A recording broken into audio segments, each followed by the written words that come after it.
Good afternoon again. I am going to start the demo for the irises, and I am doing some experimenting, as I told you in my little prequel I sent you about using a stencil to lay into my background to make this thing a little bit more interesting. As I said in the prequel, I'm going to be using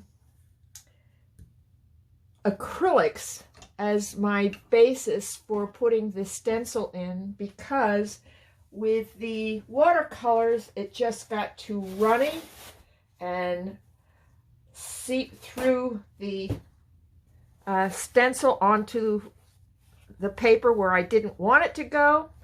So I'm gonna do this on hot press. It's Fabriano Artistico hot press, torn from a sheet, a full sheet, and this is 1/8 of a sheet.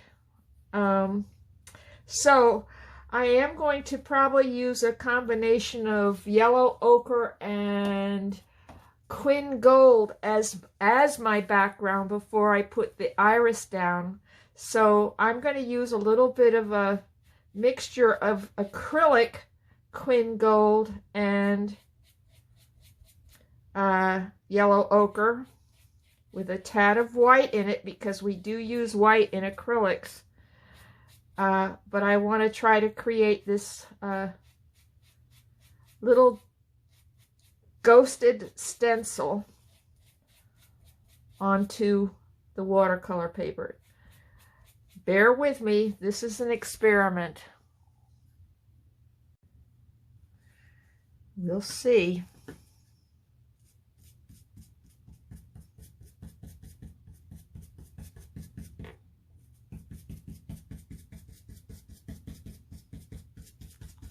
After all, what is this? Just a piece of paper, as they say.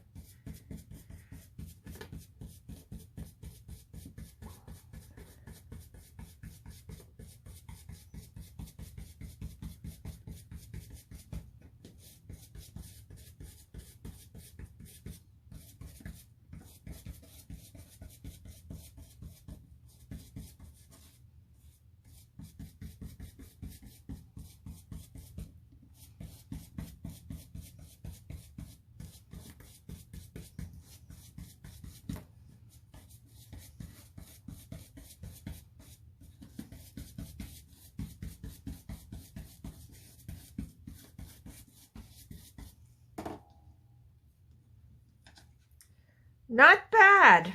I was kind of starting to freak out that it just might not work for my demo, but I'm kind of pleased. I'm probably overdoing it, because that's the way I do things.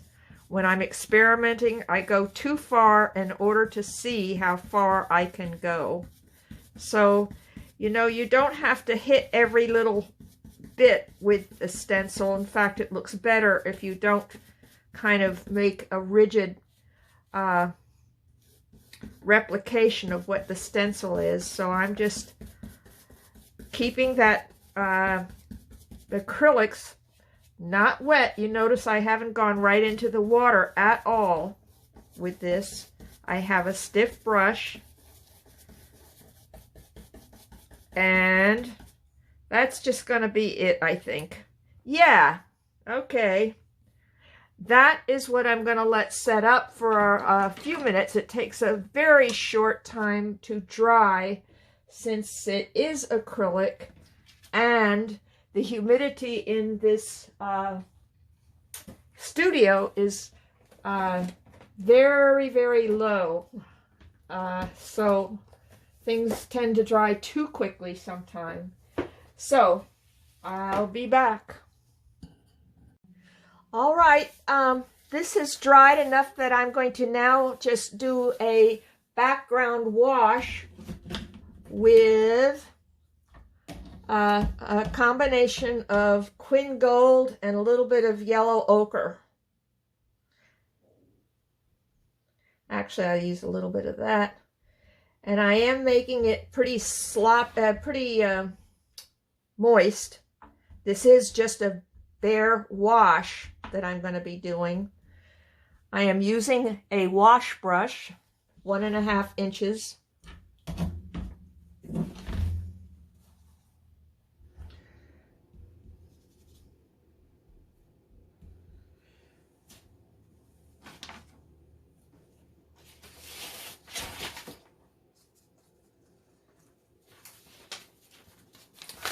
And I'll try it on a piece of, this is just computer paper. It'll make a mess, but I want to see if I can make it thin enough.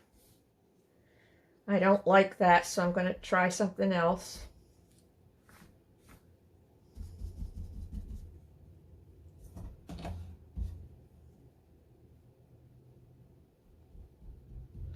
Okay, I've made a little puddle because this I want to be kind of a over the whole piece of paper. And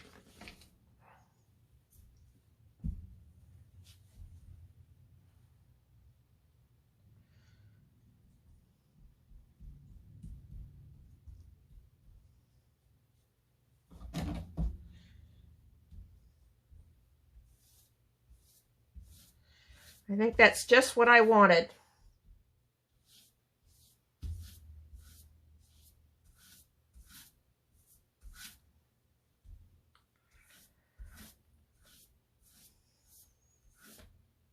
See how nice and smooth that wonderful wash is with that big brush?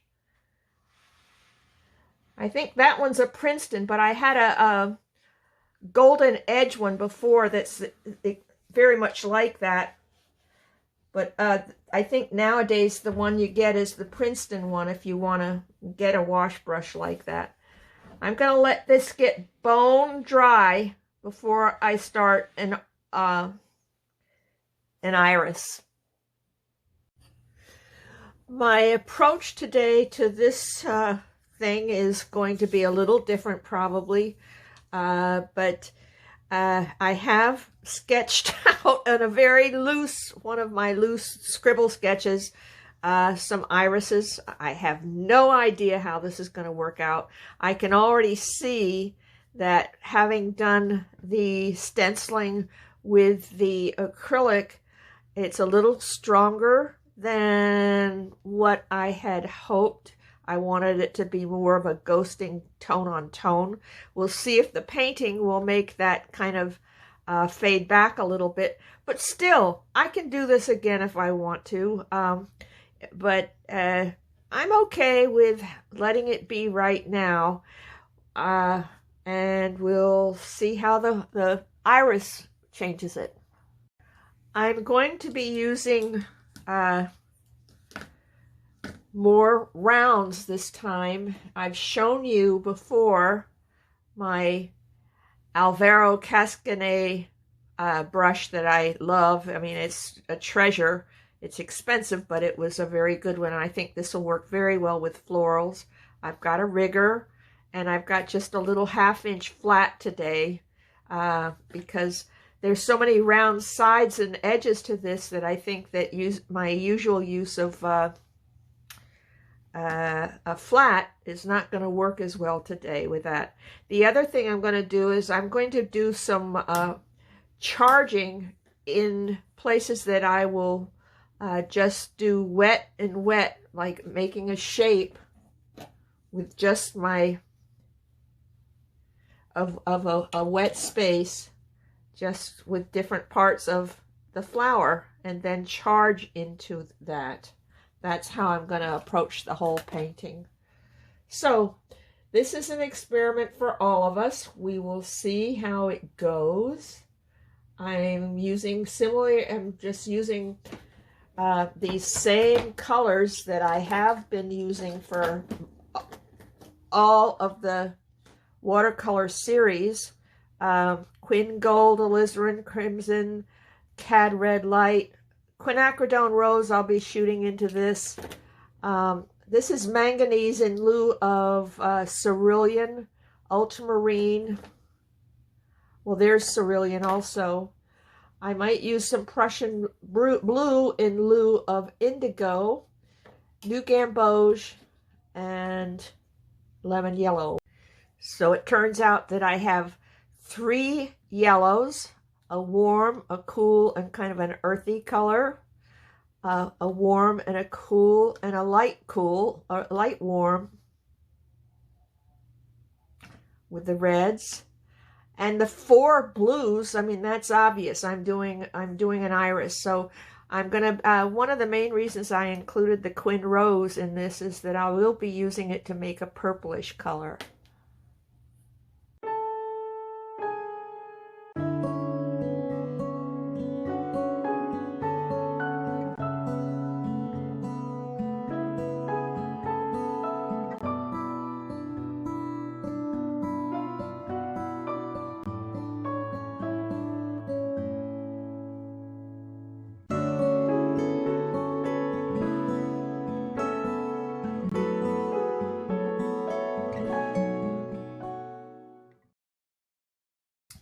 I've decided to cheat a little bit because I have this yellow or gold background. It's not white paper, so I'm actually going to use some tubes that I haven't pulled out often. Lilac by Holbein. It's going to be a little more opaque, and that'll work well on this yellowed paper. And then Cobalt Violet, which is semi-opaque. So I'll be including some of that because I see on this yellow background, the colors aren't being achieved the way I want them.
I have been charging into these blossoms, and blossoms is a key word. I don't care if I make blossoms on a painting like this because they lend themselves so well to florals.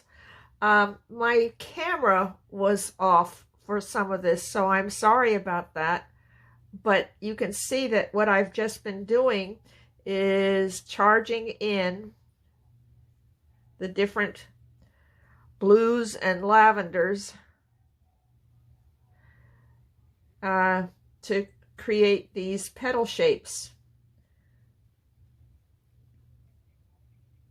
So I'll go on to the foliage. What I do want, I mean, I like all of what's happening, but I want to let some of that set up and dry a little bit before I go in and connect some of these elements.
going to let this dry a little bit. As you can see, I've departed way far away from this reference, but this was more just about placement and feel. So I'm glad that I'm doing this my way. As you can see, I have lifted a lot out of my foliage here because it started to look a little too busy. And so I want some of this to just be left to the imagination. I am going to go in and strengthen my darks because it's kind of all 70 to 80% midtones right now, isn't it? So I'm still waiting for it to dry a little bit. When you're lifting on hot press, it's wonderful. It's just delightful. I kind of get addicted to doing it because it's such a treat. I am going to let it dry now for a bit, and then I'm going to, as I say, strengthen some of the darks, the values.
Well, I think that that's going to be it for now.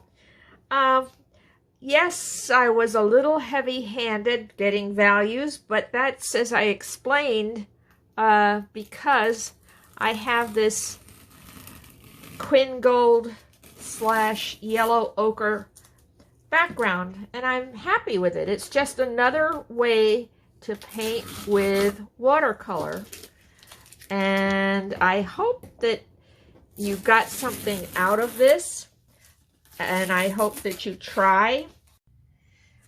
My thing with watercolors is sometimes I feel that I get a little too insipid and lackluster with some of my values and heavy and lack of oomph.